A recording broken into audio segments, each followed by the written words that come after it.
Ukraine's army chief tells President Volodymyr Zelensky the situation is under control as the military incursion into Russia continues.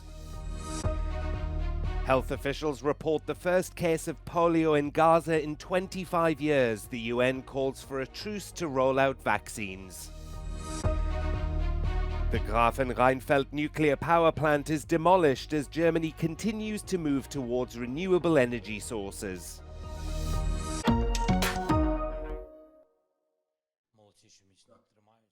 Ukraine's President Volodymyr Zelensky has been briefed by Army Chief Alexander Syrskyi about the ongoing incursion into Russia's Kursk region.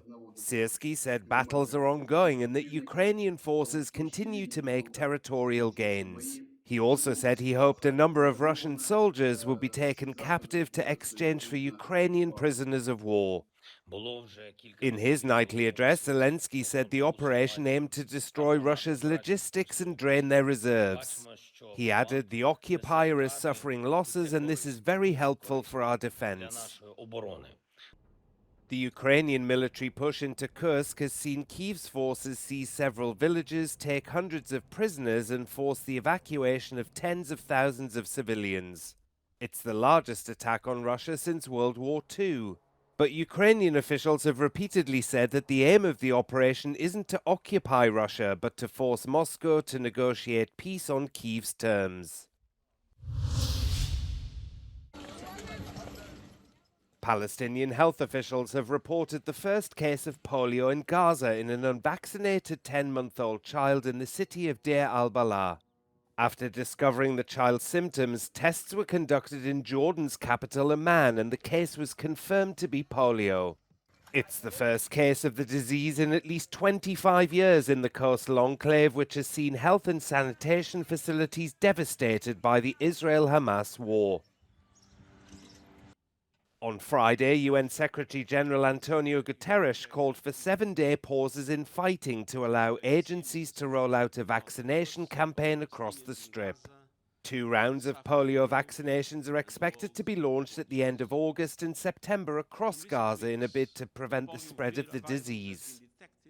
Over 1.6 million vaccine doses will be delivered to Gaza and vaccinations will be administered by 708 teams across the Strip.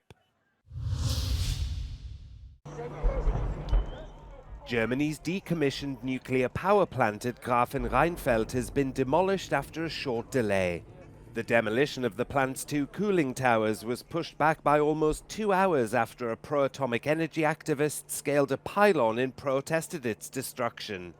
Grafenrheinfeld began commercial operations in 1982 and was Germany's oldest nuclear power plant. But as part of the government's policy to transition away from nuclear power, it was closed in 2015.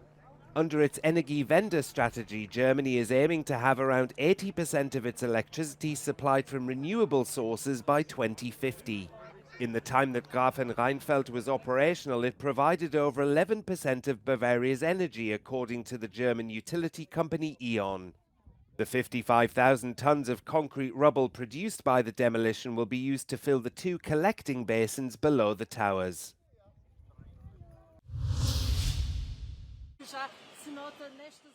A large fire has broken out in a car park in the southern city of Loris, where dozens of vehicles are said to be parked.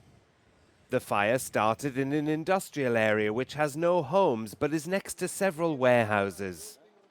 The car park is believed to be used by a car rental company and the cause of the fire is unknown.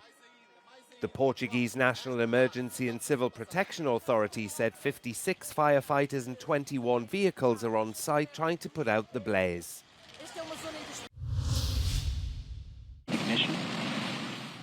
SpaceX has launched an epic rideshare mission carrying 116 payloads from 9 different companies.